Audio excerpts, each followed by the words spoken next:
There were always the slow songs, and they talked about love and feelings and those kind of things. I've always loved that. I've always loved happy endings and I things like like happy that. endings. Those kinds. Five, four, three, two, one, zero. Whether you've been married 1 or 20 plus years, at some point, you realized you were married into crazy. And that's what our podcast is all about. We offer love, laughter, and a dose of reality as we unpack this crazy thing called marriage.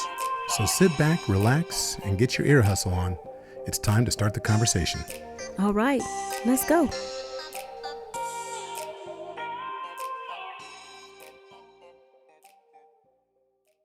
Yo, what's up? It's your boy ET. Look, if you're looking to or you got to raise the bar on your marriage, you gotta click the link and get into Married into Crazy, y'all. I'm telling you, this coaching is gonna take your relationship to another level. Now look, you already know you need to raise the bar. You know that already. So stop thinking or overthinking. Click that link, and Marriage into Crazy is gonna take you and your spouse to marital bliss. Now you know. Click the button. Let's go. Welcome to another episode of Married into Crazy with Snooks and Lovey. I'm Livy, I'm Snooks. and it's Valentine's Day. Happy Valentine's Day. So, yeah, happy Valentine's Day. Oh, by the way, happy Valentine's Day, Snooks. I literally just said it first, so I thought you said it to them, not me. it was all encompassing. Well, I didn't know it because I didn't get a Valentine's Day card. So I'm just saying. You don't even read the cards. I read them. Okay. No, So here's the deal with Lovey.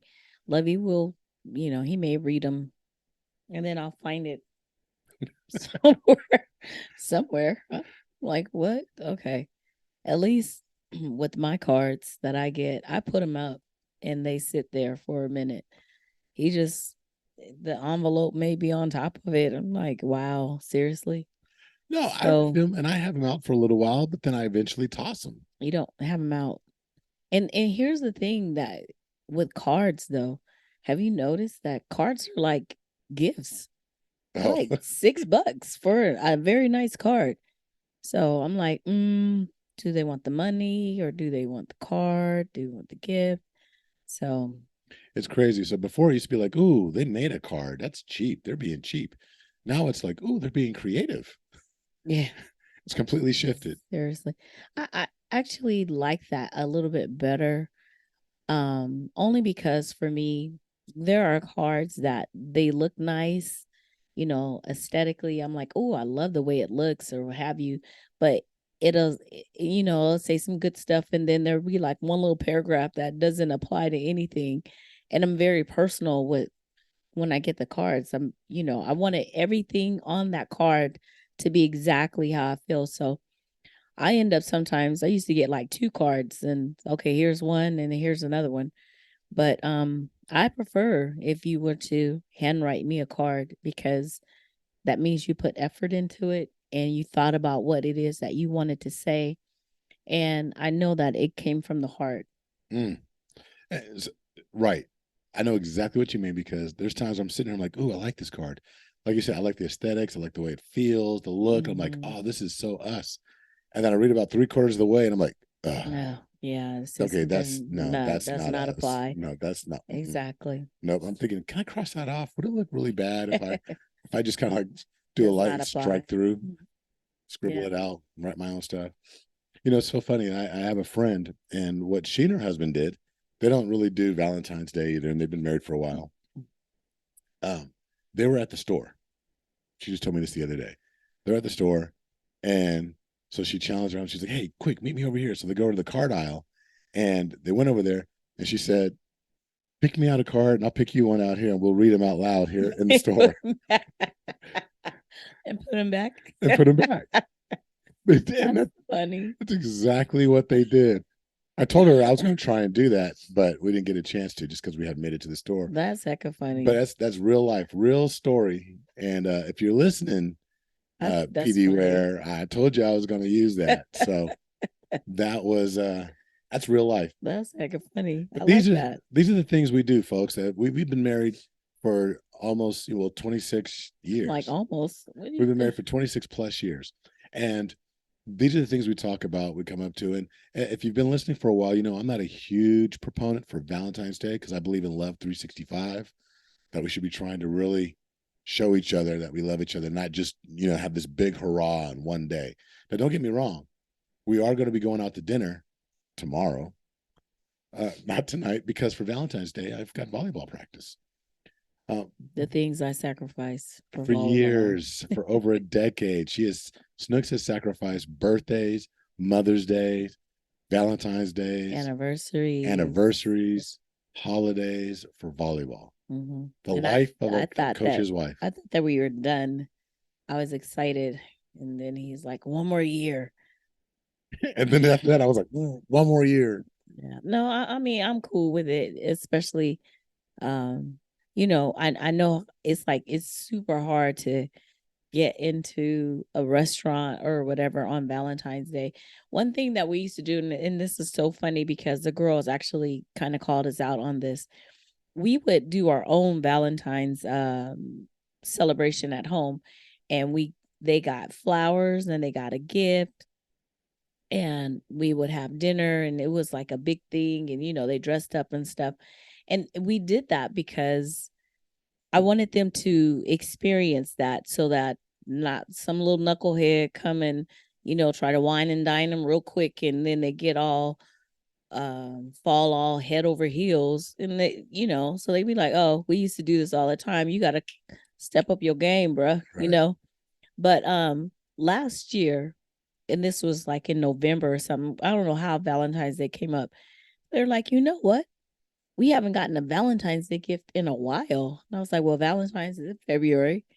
I don't even think we did anything in February. And I was like, no, you are absolutely right. We did not. But remember too, last year I had to come home. I mean, it was a month later, but still, we were still kind of taking it easy, not doing anything. Kiana was like, so y'all didn't pass no stores? I was like, and that's why you didn't get a gift. So be quiet. Spoiled. And okay, you know what? That's a great segue, because today we're going to be talking about nature versus nurture. And when we're talking about not just Valentine's Day, but just talking about how we, I don't say perform in relationships, but how we exist within our relationships.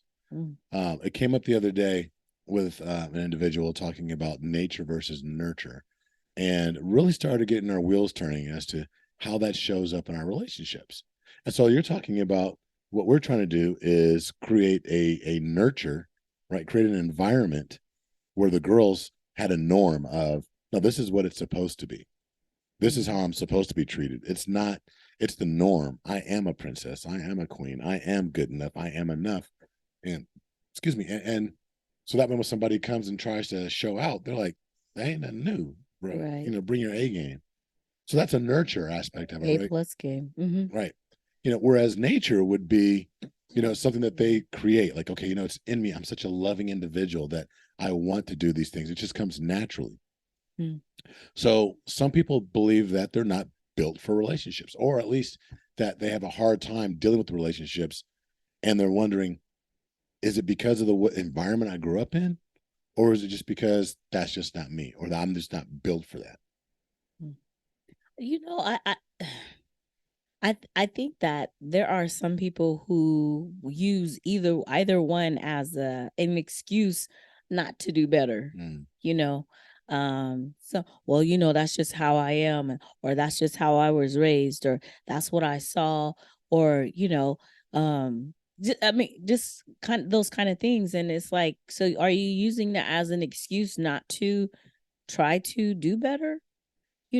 Right. I feel like kind of like we were kind of talking with this individual about, they were like, well, this is the way that I grew up was, X, Y, and Z. But it's like, okay, so are you doing this because that's how you grew up, or is that how you really feel? So is it, because what everyone around you expects you to be like, or, are these your true values? Right. We sometimes we're there's a conflict in our values because I put on this air that, oh, I'm this way, but innately I'm really different, but I'm only doing that to please the masses, what they see. Does that make sense? Is it to please the masses, or is it sometimes to, ensure your own survival because you have to act a certain way in order to survive, or at least to be accepted in certain environments? It's still to please the other people, though. I feel like if I have to, this is just me. I feel like if I'm putting on an air, um, and I feel like it's survival mode. I'm only surviving because that's not how they see it, how the other people think it should be. So I'm actually pleasing them while surviving. Does that make sense? Yeah, I get that. Okay. See, when we're talking about nature versus nurture, see, both play a role in shaping our personalities, our behaviors, and relationships. Now, what we'd like to do is, or what I'd like to do is go over 5 different, I guess, areas or 5 ways in which nature versus nurture can affect relationships. Mhm. And one of them you kind of alluded to was temperament. Okay. No, this just kind of got my wheels turning a little Go bit. for it. Go for it. Just thinking about nature versus nurture. So for myself, I've always been a romantic. That was innately in me. I remember as a young child, I loved love songs, and I didn't even know why I liked certain songs. There was the slow songs, and they talked about love and feelings and those kind of things. I've always loved that. I've always loved happy endings and I things like like happy that. endings. Those kind, stop. But you know what I'm saying, like, fairy tale or whatever. So that was for me, that's nature, biology. That's just innately something that's in me. Not necessarily something that I saw, because that wasn't how I was really raised. How you were conditioned. How I was I mean, yeah, we talked about it before. I was raised by, my mom was single, and her main thing was like, you take care of you. You don't have to worry about nobody else, all, those things. And even some of the people that in my family that were married, I didn't see all the, oh, hey baby, blah blah blah, and not that they didn't hold hands, but I didn't see that level of love come from them or to their spouses or whatever. They say, hey, hi, walk by, and if there was a kiss, it was a bland one. You could feel the love. You can really feel it, or you cannot feel it, or the lack thereof, right? So for myself, I'm just talking about me right now. It's always been a nature versus nurture. I think nature shaped me more than nurture did, because I wasn't nurtured to be a wife or see that loving type of whatever. So myself, I would always go with nature, just because of how I know how I was totally different from everybody in my family. They was like, oh girl, that's fairy tale. That's just TV. That's not real. That's, you don't, that stuff ain't gonna happen. And I was like, I bet you it will for me, because that was just how I was. Well, think of the opposite. So what you're talking about is your temperament, right? That's just how you are naturally. Mhm. So your temperament was gauged at an early age. Just like you said, it was very innate for you to be that loving, caring individual that just gravitated towards the love stories. But if you have somebody whose temperament was a little bit more anxious, right, and they had more of a sensitive temperament, they may have been more likely to feel overwhelmed or anxious in certain situations, which could affect their ability to communicate effectively with their partner. So if somebody grew up and they were just naturally like just nervous and just that, it's just, I don't know, had a very anxious air about them, whereas your natural, it was just a loving, caring, lovey-dovey type thing. It's one of those things where it could play a part. And when people are asking themselves, wow, why can't I have a sustaining relationship? Or you sometimes need to dig beyond just the moment, like right now. It's not just about now. It's about all these things that actually feed into that's been put into the recipe. This gumbo that we are, and we are. That's really what we are. We're a gumbo because there's all these different ingredients that go into it. Except we think that you put all the ingredients in at one time and cook it up. No, the ingredients when it comes to our love gumbo has been actually put into us from the time of birth. Mm. These ingredients have actually been, simmering, so to speak, over time. And, adding a little bit here, adding a little bit there, removing some of this, removing some of that. So there's a process by which these things come into play. And temperament, what you're talking about, is nature. Mm-hmm. So that's a strong argument for nature. Mm-hmm. I agree. So now there's another element that comes into play, which is like attachment styles. Now, attachment styles are largely shaped by our early experiences with caregivers. Mm-hmm. The people, and when I say caregivers, I'm not just talking about babysitters, nannies, daycare. Caregivers meaning parents, siblings, aunts, everybody that ever cared for you and that had an opportunity to pour into you. Now, that's a product more of nurture. Mm-hmm. People with secure attachment styles, they tend to have more successful relationships because early on it was very fulfilling and I loving. was about to say, yeah, they were their needs were met in that area. They were cared for, and not that other people are not cared for, but it was a specific type of way that they were cared for. Their caregivers, made sure that they felt the love. That's the way that I could describe it. So excuse me. They don't grow up as detached as someone who, you know, maybe their parents didn't make the time, or not trying to throw shade or anything, because some parents, shoot, I gotta work. Yeah, I was a latchkey kid. So was I. Came home. I mean, literally, I was that poster child. Like, I actually had a necklace, a chain with So a did key we. on it that I wore all day long, Right. and that was my house key. You know what's crazy? I remember walking home from kindergarten. The school we went to, Newton Booth. It was like far from where we lived. And me, my brother, and my cousin, we walked home. It's the three of us, but shoot, Todd was 2 years older than us. Initially, we didn't, walk home right away, but I remember first kindergarten, in the kindergarten, first grade, we were walking home from school. So it wasn't no. Right. And I was walking home from kindergarten, but I remember like it was first through fourth. It was somewhere around the second or third grade where we're walking back from St. Pat's, which is where I went. And I lived over on 42nd over in Oak Park. And we were walking home, and over by like the 7-Eleven, right across the street from Campbell's Soup, some truck Campbell pulled Soup. in Mm-hmm. and tried to grab one of the kids that was in our group. What? And yeah, and Nanette, who lived on the corner. Nanette was the oldest one in the group.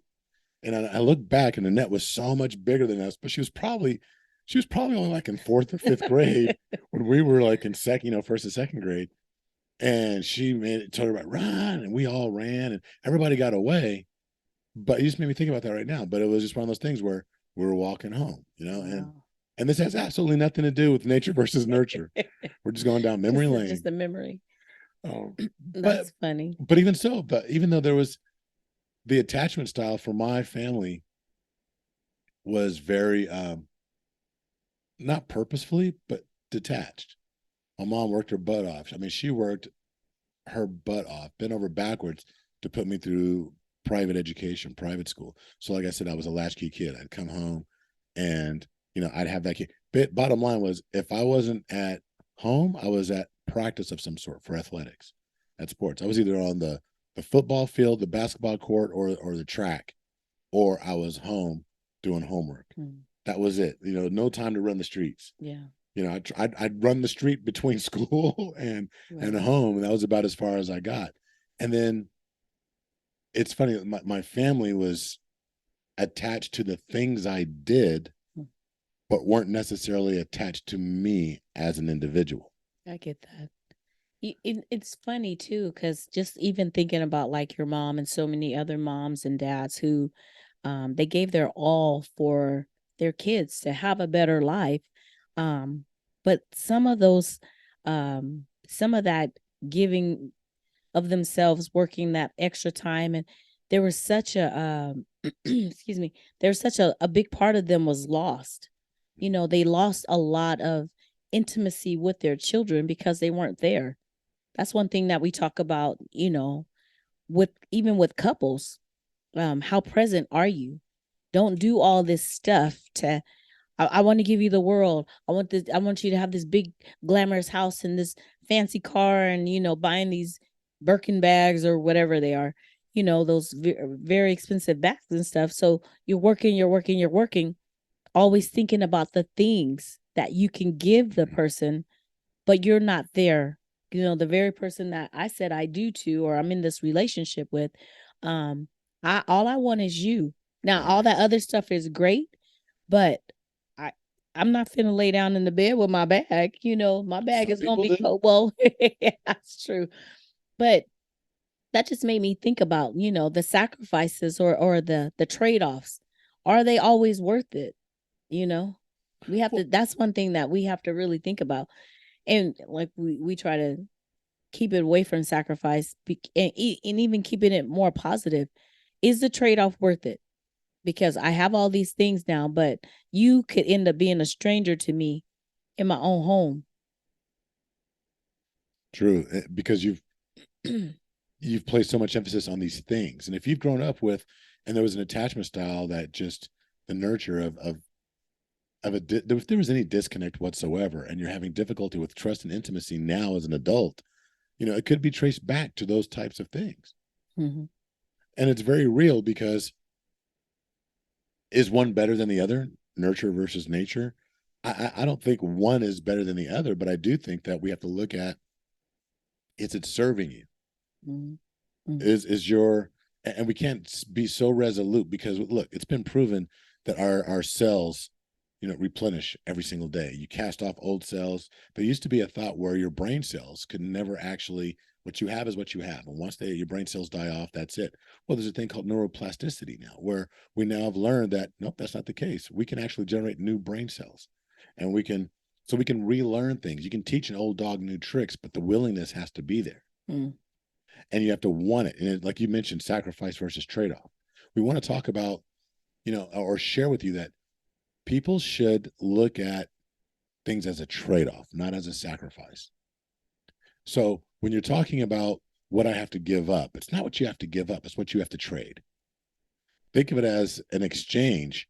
Like I'm going to give this away in order to acquire this. So I'm going to give up some of the nurture that's been embedded within me. I'm going to fight desperately to remove some of these things, unlearn them. Like you always talk about, Snooks. Sometimes we have to unlearn some things. I'm going to unlearn some of these things so I can now accept and make room for something new. So I can be a better lover. So I can be a better, you know, confidant. So I can be a better father. So I can be a better husband. So I can be a better spouse. Mm-hmm. That's nurture, and you know, so that it's all about really getting down to what kind of person do you really want to be when it comes to a relationship. So those are the first two things, and we've been going deep. Listen, before we continue, you have to excuse us because we're both coming off a cold. I'm further away from it now.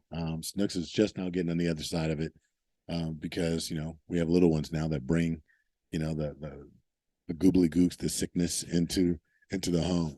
But I think this is an apropos time for us to remind you to make sure you go over to marriedandcrazy.com to look at some of the different things because there's a variety of different teachings that we offer, a lot of resources that can actually help you get to that next level wherever you are in your relationship. And this isn't us selling to you so much as it's us providing resources for you to, you know, continue to grow at your own pace, your own speed. Raise the bar on your relationship. Go ahead and take a look at the Raise the Bar tab and look at the value that's there. Think about if you're having difficulties, challenges like the things that we're talking about, there's a training series that's there that you get to actually set the price that can actually help you, you know, gain some tools and some resources and some teachings that are going to assist you in getting to that next level. So feel free to go ahead and take a look at that. But the third thing that we should really look at, you're going to say, like, they're always talking about communication. It's true. It's important. It's extremely important as communication styles. Mm-hmm. It's But see, this one is both, I think, nature and nurture. I agree with that. Excuse me, sorry about that. So, how we communicate with our partner, it's like innately I could say something, um, and it has nothing, absolutely nothing to do with how I was raised or whatever. Um, it could be hurtful, or you know, so it doesn't necessarily, like I said, it goes both ways. It's not, oh well, that's how. I mean, I won't say that's not the case, because there are some people who we mimic how we grew up. Mm. You know, I heard my mom, and I'm just saying this because this didn't happen, but I heard my mom always call my dad a dummy or something like that, and I heard my dad always refer to my mom as, or the B word or whatever it is, and so you grow, you become very used to hearing that verbiage, and there's no shock value, there's no, you just, oh well, I'm just repeating what I heard. This is just how this person talked to this person, so I'm gonna do the same thing. And some of us, we pick that up. Right. We have to stop being parrots. Hmm. And a lot of times when it comes to the nurture side of it, we're parrots. We're mimicking the things that we've seen modeled out for us, as opposed to being human beings, being adults, being true individuals, and paving our own way. And I agree with you that communication is both I guess, a product of both nature versus nurture. I'm a talker. I'm just naturally more talkative in a variety of different environments. You're much more introspective and reserved naturally. So you tend to sit back and be a little bit more, what's the word, introverted, as opposed to being extroverted like I am. Now, I won't always jump out to the front. Sometimes I'll observe as well, but I think I'm just more naturally gifted in the arena of I'll go and talk to anybody, anytime, anywhere, if I'm called upon to do that. But when it comes to our the way that we communicate with each other as a couple, there's sometimes where you might be more naturally assertive or empathetic. You're much more empathetic than I am. It comes to you, so you can actually connect and communicate and articulate feelings in a manner in which it doesn't necessarily show up as one of my strengths. Right. And that's a natural piece for you. That's nature. But I know that once you point it out to me and say, hey, you know what, she's not feeling a certain way, or maybe, and this shows up when we do our coaching with couples. Snooks will call something out, and I'm like, that's what that is. Not that I don't recognize emotions, but she'll call something out, but then I'm able, like, oh, okay, and then I can speak to something intelligently, from an emotional intelligently, from a logic standpoint, but also from an emotional standpoint, because then I can draw a dotted line to our past experience or something that we've learned from the Gottman Institute, but maybe something I need to point it out. So then I'll drive into it, and then I can actually communicate that. That's the nurture side of it. So the other part about that is too, I mean, you can have two individuals that come together, and one individual grew up in a loving environment, and the other individual grew up in what we'll just call a cold type of environment, where they didn't receive words of affirmation or hugs or whatever it is. And that, so there's obviously there's a conflict, because like, hold on, why is it that I'm always, or you're in, whatever it is, there's the disagreement, the disconnect. And the person that grew up in the certain type of environment is like, well, I didn't grow up like that, I didn't hear this, I didn't hear that. And the other person is like, well, I didn't grow up the way that you grew up, I grew up loving, I grew up being cherished, blah blah blah, or something that's just innately in me. So it is both. But the good thing about this is that you still, as an individual, can decide how you want to proceed. Because if you think about it, okay, so you didn't grow up hearing these type of words, or you grew up hearing a certain type of language. How did that make you feel? How did you respond to that? So if you did not like that, then okay, so let's make some adjustments. Let's learn to do something different. Does that make sense? It does. And And just by us saying that doesn't mean that it's easy. Oh no, it's what is that saying? It's simple but not easy, or something like that. Just make the adjustment. That's a simple thing. Make the adjustment, but that's not easy at all. Yeah, most solutions are very simple. They're just not easily executed, Mm-hmm. and it takes effort. And we'll always come back to the fact that relationships are work. It's the beautiful, most amazing work you will ever do, but it is work. And for anybody to tell you that it's not going to require some type of effort, some type of exertion is a lie. Some things will come natural, some things will come easy, but there's going to be some times where it comes to things like conflict resolution, where it's going to take work. And conflict resolution happens to be the number 4 thing that we're going to talk about when it comes to nature versus nurture, because it also kind of sits on that fulcrum point of being one or the other. It can go either way. Conflict resolution can be either nature or nurture. And when we say conflict resolution, we're talking about doing it in a manner which is healthy and productive, right? Now, when we're talking about it, it means that people who grew up in homes where conflict was avoided, pushed off to the side, brushed under the rug, poorly managed, may struggle with conflict resolution in their adult stages of their relationship as well. Well, like, every time something comes up, I'm going to avoid it. Oh, let me just kick it down. I can down the road.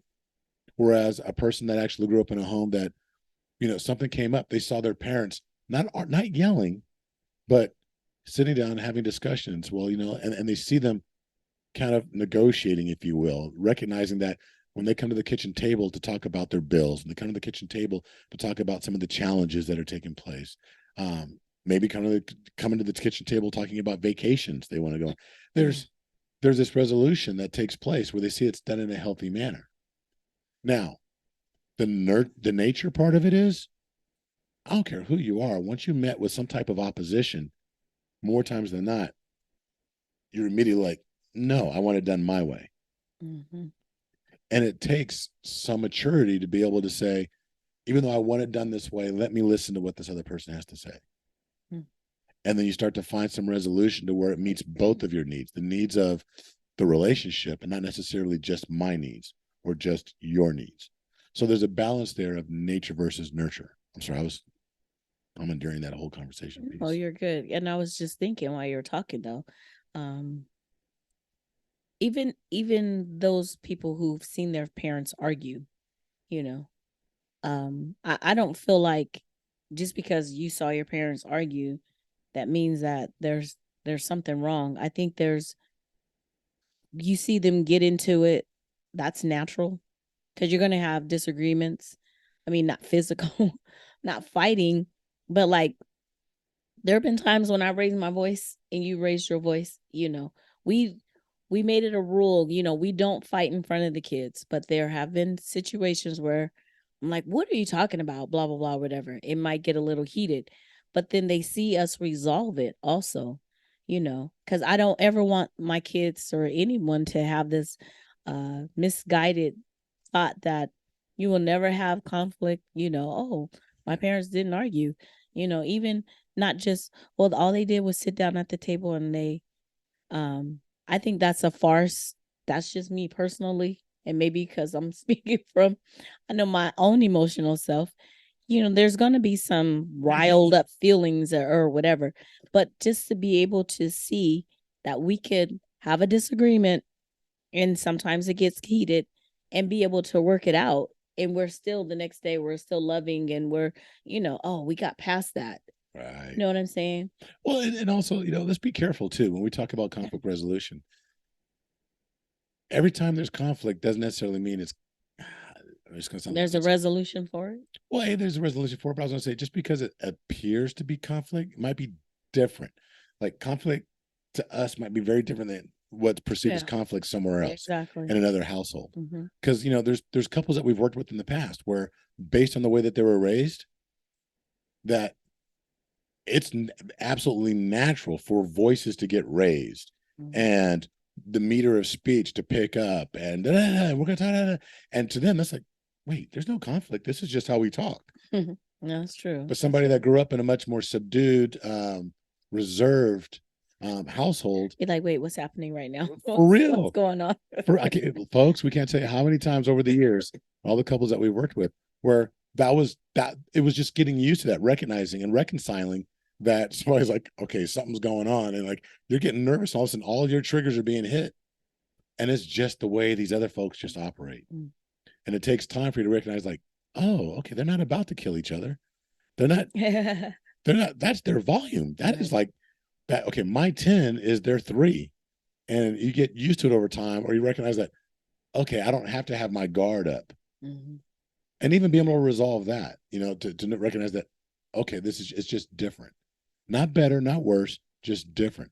So not calling everything a conflict, that's not necessarily a conflict, right? We have to be able to recognize that when there's, a point A, point B, and we don't agree, and now we need to make a decision, that's conflict.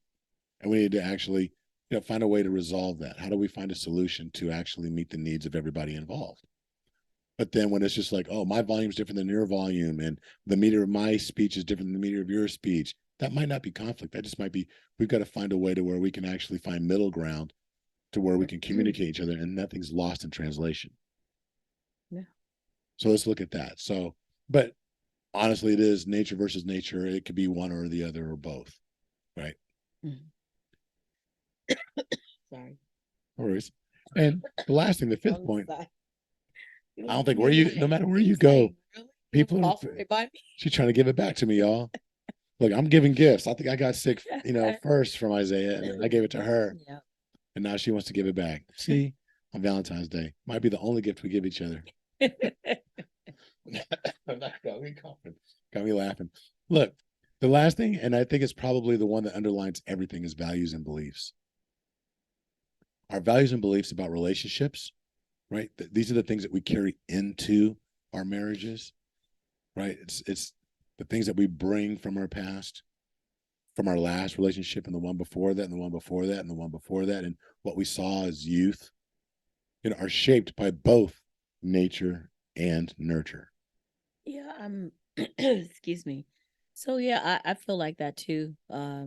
Because a lot of our values, and they shape us, like you said, and it comes from what we saw growing up. But I say it comes from what we saw growing up, but a lot of times the things that we saw we didn't necessarily believe in. So that's why it could be nature versus nurture. Ooh, I could tell some stories. I saw some stuff that I definitely do not believe in.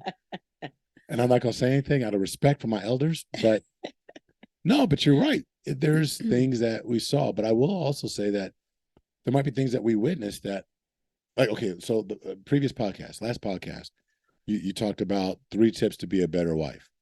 And one of the things that you mentioned, spouse, but okay. Well, it was a better wife because I did better husband beforehand. I know.